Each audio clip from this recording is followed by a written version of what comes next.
Pride is often seen as the vice that separates us from God, the shadow that blinds the soul and narrows perception. Yet, when we examine the lives of those chosen by the divine, we begin to notice a curious paradox. Pride is not absent. It is, in fact, allowed, even necessary, but in a form that is subtle, instructive, and transformative. God permits pride not to corrupt the soul but to illuminate its hidden capacities, to hold a mirror before the spirit, revealing both strength and vulnerability. In this sense, pride is a test, a burden that carries the potential for immense growth. Consider this: when pride arises in a chosen soul, it is rarely born of vanity alone. It is often rooted in awareness of one's gifts, an inner sense of responsibility, and sometimes a recognition of destiny. The danger, of course, lies in allowing that recognition to harden into arrogance, to create separation between oneself and the wider web of existence. But the opportunity lies precisely in this tension. Pride becomes a crucible. It demands that the individual confront the question, am I defined by my accomplishments, or do I define myself through humility and service? The struggle is not against the pride itself, but against the illusion that it is all-encompassing, the temptation to let it dominate consciousness. From a psychological perspective, pride is a shadow that contains both light and darkness. Jung often spoke of the shadow as the aspect of the self that is hidden, disowned, or feared. Pride, when unexamined, can lead to hubris, isolation, and moral blindness. Yet, when acknowledged and reflected upon, it becomes a source of self-knowledge. It allows the chosen soul to recognize the boundaries of ego, to see where personal power can serve a higher purpose rather than simply gratify itself. In this way, the very vice that seems most dangerous is transformed into a tool for spiritual and moral discernment. Philosophically, pride teaches the soul the delicate art of balance. It is a constant reminder that recognition, success, and talent are gifts that come with responsibility. The chosen are not insulated from temptation. They are allowed to experience the intoxicating pull of self-importance so that they may learn restraint, empathy, and the profound humility that comes from understanding one's true place in the cosmos. Every act of pride becomes an invitation to introspection, a chance to measure the weight of one's ego against the gravity of divine expectation. The practical lesson is clear. When pride surfaces, it should not be crushed or denied, but observed. The chosen soul is invited to ask, what is this pride revealing about my values, my weaknesses, and my capacity for growth? Each encounter with pride is a mirror reflecting where mastery is needed, where compassion must be deepened, and where the self must surrender to purpose greater than personal acclaim. In doing so, the soul transforms a potential vice into a stepping stone toward enlightenment. Ultimately, pride is both burden and gift. It is the weight that tests resilience, and the flame that illuminates hidden depths. To the chosen soul, it is neither curse nor condemnation. It is an invitation to become fully conscious of oneself and one's gifts. The question is not whether pride will appear, but how it will be met. Will it dominate, or will it serve as a guide? Reflect upon this. The moments when pride rises within you are not accidents. They are signals, divine markers pointing toward growth. To master pride is not to extinguish it, but to channel it, to turn its energy toward humility, insight, and service. In embracing this paradox, the chosen soul begins to transform a vice into a virtue, and discovers that true strength is never in denial of the self, but in the courageous acknowledgement of it. Anger is one of the most misunderstood forces within the human psyche. We are taught to fear it, suppress it, or treat it as evidence of moral failure. Yet when we examine the inner lives of those who are spiritually attuned, those who sense a calling beyond ordinary existence, we find that anger is not absent from their experience. In fact, it is often more intense, more refined, and more purposeful. God allows anger in chosen souls not as a destructive impulse, but as a fire that must be mastered, a fire that illuminates what is broken, what is unjust, and what must be confronted. The ordinary person experiences anger as agitation. But in the chosen soul, anger is a signal. It arises from a deeper awareness of order, meaning, and moral truth. It is not simply the ego being offended, it is the inner self reacting to imbalance, hypocrisy, or the betrayal of values. This form of anger is not blind, it is prophetic. It points towards something that demands correction, whether in the world or within the individual. But for this reason, it is also dangerous. Because when anger carries the potential for justice, it also carries the temptation of self-righteousness. It invites the person to believe that their fury is always justified, that their perspective is always superior. Here lies the test. Jung spoke of the immense energy that lies within the unconscious, and anger is one of the clearest expressions of this raw, unfiltered power. If unexamined, it overpowers the ego and distorts perception. But if brought into consciousness, if held with awareness rather than impulsiveness, it becomes a source of clarity. It becomes the force that compels a person to speak truth when silence would be easier, to act when passivity would be safer, and to defend what is sacred even when that defense comes at personal cost. In the chosen soul, anger must undergo transformation. It cannot remain primitive.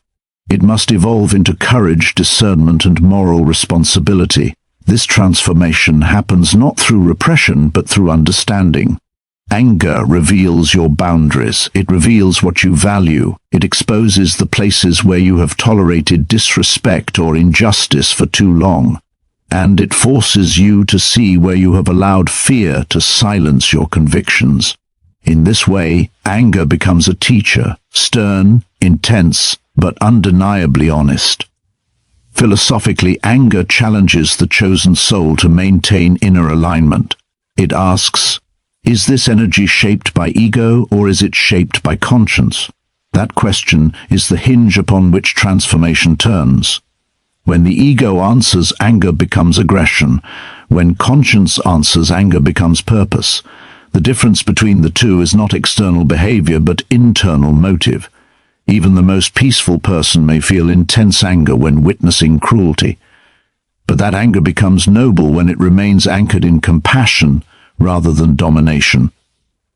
There is also a psychological necessity here. Without anger, boundaries dissolve. Without anger, the soul loses its capacity to defend its values. Anger strengthens the psyche in the same way heat tempers steel. It pushes the individual to claim the authority of their own voice. And when guided wisely, it becomes not a vice but a force of alignment, bringing the person closer to their principles, their calling, and their deeper self. So the task is not to eliminate anger, but to refine it, to hold it as you would hold fire, with respect, with caution, and with the intention to bring light rather than destruction. For chosen souls, anger is not a punishment. It is a power, one that must be directed with maturity and spiritual insight. Desire is often portrayed as the enemy of spiritual growth, as if wanting anything with intensity is a sign of weakness or a deviation from higher purpose. Yet when we observe the inner world of individuals who carry a deeper calling, those whose lives seem wired for meaning rather than mere survival, we find that desire plays an even more powerful role. God does not shield chosen souls from desire. He exposes them to it with unusual intensity. And this is not to punish them. It is to teach mastery, to awaken consciousness, and to refine the relationship between the instinctual self and the higher self. Desire is one of the oldest forces within the human psyche. It is primal, rooted in survival, sensuality, longing, and imagination. But for chosen souls, desire is not merely biological. It becomes symbolic. It unveils hidden emotions, unmet needs, and dormant potentials. The problem is not desire itself. The problem is when desire governs the individual unconsciously, guiding them toward momentary satisfaction while pulling them away from deeper purpose. This is why desire becomes a test. It challenges the soul to differentiate between impulses that imprison and impulses that liberate. Jung described desire as a manifestation of the libido, not merely sexual energy, but the energy of life itself, the dynamic current T. Hat pushes the psyche toward wholeness. When desire is misdirected, it fragments the psyche, scattering attention and weakening resolve. But when desire is brought into awareness, when the individual learns to understand its origin and direction, it becomes fuel, an inner fire that can support creativity, ambition, transformation, and spiritual depth. There is a profound paradox here. The same force that tempts the chosen soul away from discipline also contains the energy needed for discipline. The same desire that distracts can also motivate. This is why God allows chosen individuals to struggle with desire, not because they are flawed, but because they are capable of transforming raw impulse into intentional power. Desire becomes the arena where self-mastery is developed, where the ego learns humility, and where the deeper self learns leadership. From a philosophical standpoint, desire forces the individual to confront the fundamental question of identity: what do I truly want, and why? Most people move through life reacting to desires without ever questioning their origin. But the chosen soul cannot afford that blindness. Their desires reveal their attachments, their values, their vulnerabilities, and their hidden strengths. Each desire is a messenger, asking to be examined rather than obeyed. To act without examination is to remain a prisoner of instinct, but to examine desire is to reclaim sovereignty over the inner world. When you observe your desires, you begin to see the difference between the desire that inflates the ego and the desire that expands the soul. The desire for approval weakens, the desire for authenticity strengthens. The desire for comfort stagnates, the desire for growth awakens. This is the alchemy of desire, turning the lead of instinct into the gold of purpose. But it requires awareness, honesty, and a willingness to confront the shadows, the age. At desire exposes. Practically, the presence of strong desire should not be taken as a sign of moral failure. It should be seen as a symbol of potential. The energy you feel is not meaningless. It is raw power waiting for direction. The chosen soul is not asked to eliminate desire, but to elevate it, to transform hunger into focus, to transform longing into action, to transform impulse into intention. And so, desire becomes not a vice, but a compass, pointing toward areas where growth is possible and where consciousness must be developed. Doubt is often perceived as weakness, a sign that faith or clarity is lacking. Yet, for the chosen soul, doubt is not merely allowed, it is essential. It is a vice only in the sense that it challenges comfort, certainty, and complacency. God permits doubt to arise in those he has selected, not to punish them, but to deepen their understanding, sharpen their perception, and cultivate a faith that is unshakable because it has been tested and proven. Doubt is the crucible in which true conviction is forged.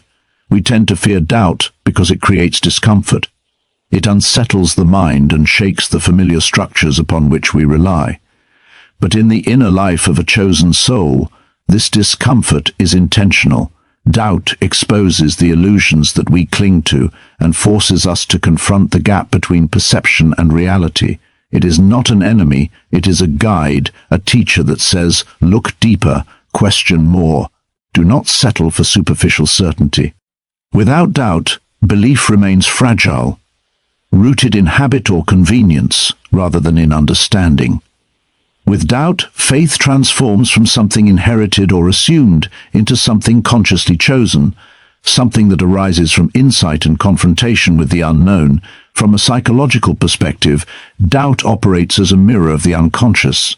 Jung emphasized that growth comes from acknowledging the shadow, the parts of ourselves that we reject or fail to recognize. Doubt forces the chosen soul to confront these shadows, to examine the beliefs, assumptions, and values that have gone unchallenged. In doing so, doubt is not destruction, it is illumination. It creates the space in which wisdom can emerge, where the soul can differentiate between truth and illusion, between fleeting perception and enduring insight. Philosophically, doubt challenges the ego's desire for control. The mind seeks certainty because uncertainty is uncomfortable. It threatens the illusion of mastery.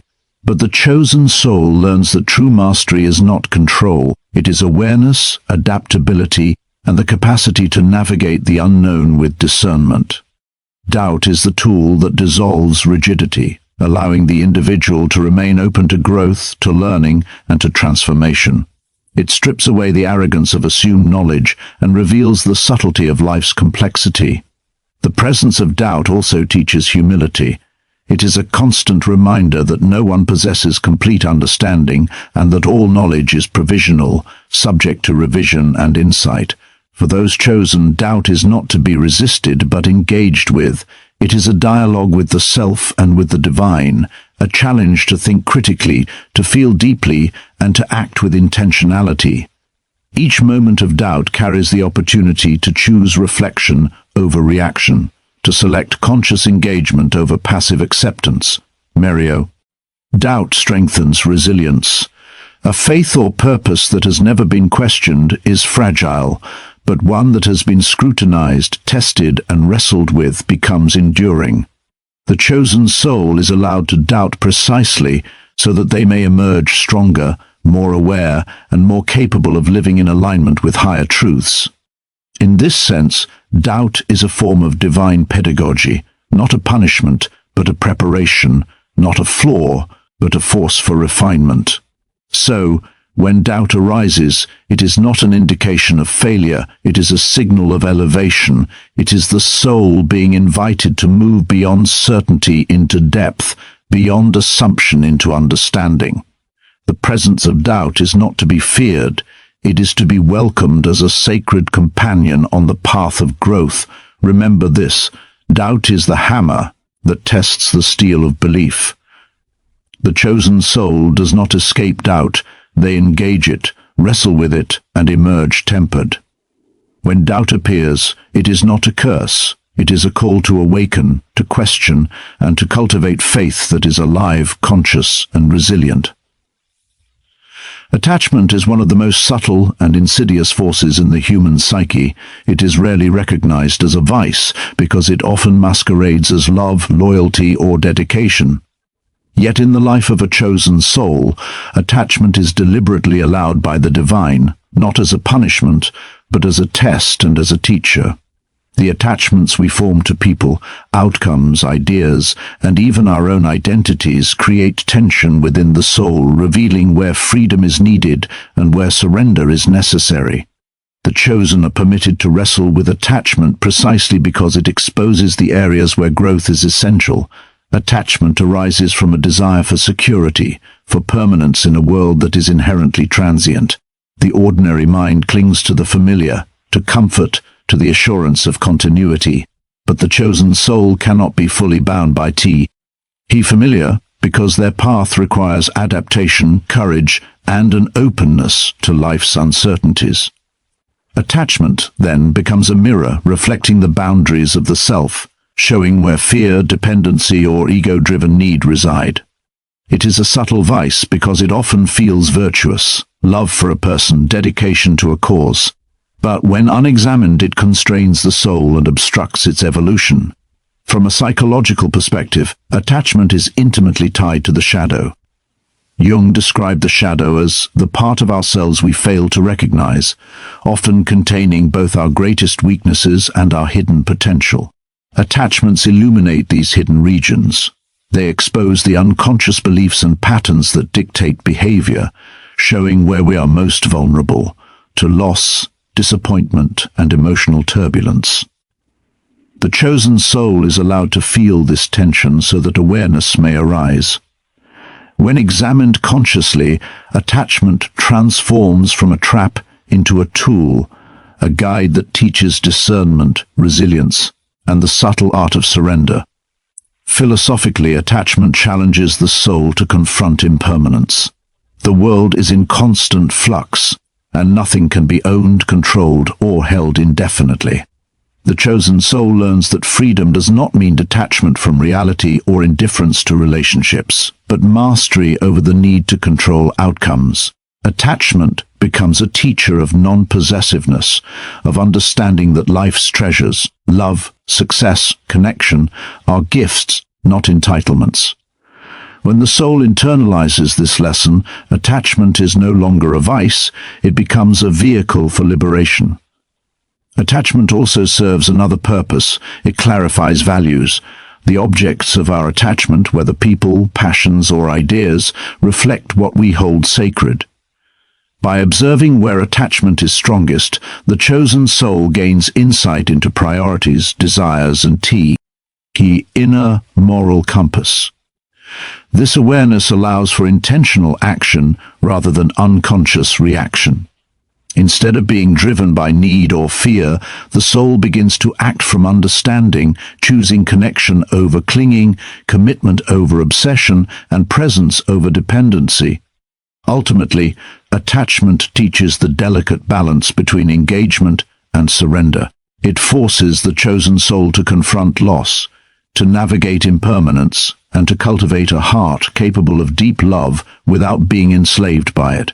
It reminds the soul that the path to spiritual freedom is not in avoidance, but in conscious participation, in learning to hold lightly what is precious while remaining firmly anchored in self-awareness and purpose. Reflect on this. The attachments you experience are not obstacles to your growth, they are instruments of awakening. They reveal the points where your soul must exercise discernment, courage, and conscious surrender. The chosen are allowed attachment precisely because they are capable of transforming its tension into wisdom. Remember this, attachment is not meant to imprison, but to teach.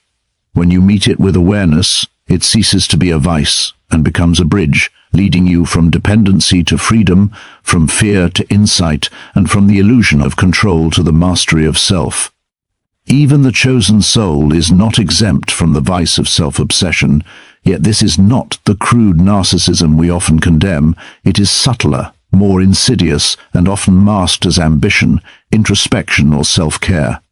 God allows the chosen to wrestle with this form of vice, not to shame them, but to teach the profound necessity of self-awareness and the disciplined integration of the ego into higher purpose. It is a vice because it carries the danger of turning inward focus into isolation, vanity, or self-aggrandizement. But it is a gift because it presents an unparalleled opportunity for conscious mastery of the self. Self-obsession in the chosen is frequently linked to the awareness of potential. They feel the weight of unique talents, insights, or responsibilities, and the mind naturally becomes preoccupied with questions of identity, capability, and legacy. Left unchecked, this preoccupation can inflate the ego, creating a false sense of superiority or entitlement. But when observed with honesty and reflection, it becomes a powerful instrument of growth. It forces the individual to confront the shadow within, the parts of themselves they may deny, fear, or fail to recognize, and to integrate these hidden dimensions into a more complete, authentic self. Jung emphasized that shadow integration is not optional for the evolved soul, it is essential. And self-obsession, when navigated consciously, is the avenue through which this integration occurs. There is a paradox here. The very focus on the self that seems dangerous is precisely what allows for transcendence. By examining impulses, motives, and inner desires, the chosen soul learns discernment, self-discipline, and the ability to channel personal energy toward purpose rather than indulgence. Self-obsession exposes vulnerabilities, fear, insecurity, and unacknowledged desires, forcing the individual to confront them. The process is uncomfortable because it demands honesty and humility, yet it is transformative, as it converts potential weakness into a source of clarity and strength. Philosophically, this vice teaches the delicate balance between self-awareness and selflessness. The chosen must understand that the self is a vessel, not the destination. When ego-centered tendencies dominate, the soul becomes trapped in comparison, pride, or stagnation.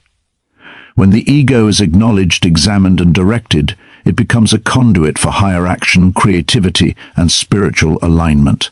Self-obsession is thus both a mirror and a map. It reflects what is unresolved within, while guiding the chosen toward conscious integration, purpose, and meaningful contribution. Psychologically, self-obsession illuminates the tension between autonomy and connection. The chosen soul must navigate the space between self-interest and service, between personal growth and collective responsibility. It is through this tension that the most profound lessons emerge, that personal mastery is inseparable from the ability to uplift others, that awareness of the self amplifies empathy rather than diminishing it, and that the shadows we fear within ourselves often hold the key to our greatest contributions. The divine allows this vice because it is a test of courage, honesty, and moral vision. The chosen are given the opportunity to wrestle with the self, to confront illusions of identity, and to cultivate a disciplined awareness that transforms potential pitfalls into tools for spiritual and personal elevation. The energy of self-focus, when consciously harnessed, becomes the engine of insight, the foundation of resilience, and the pathway to authentic influence. So, when you encounter self-obsession, recognize it not as condemnation, but as an invitation. Observe it, reflect upon it, channel it toward mastery. For the chosen, it is not the avoidance of self-focus that matters, it is the conscious integration of it, turning a vice into an instrument of awakening, action, and purpose.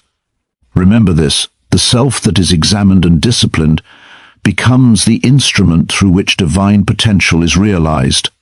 What appears as a vice is, in truth, a sacred opportunity to know yourself fully, to refine your actions, and to direct your unique power toward the highest good.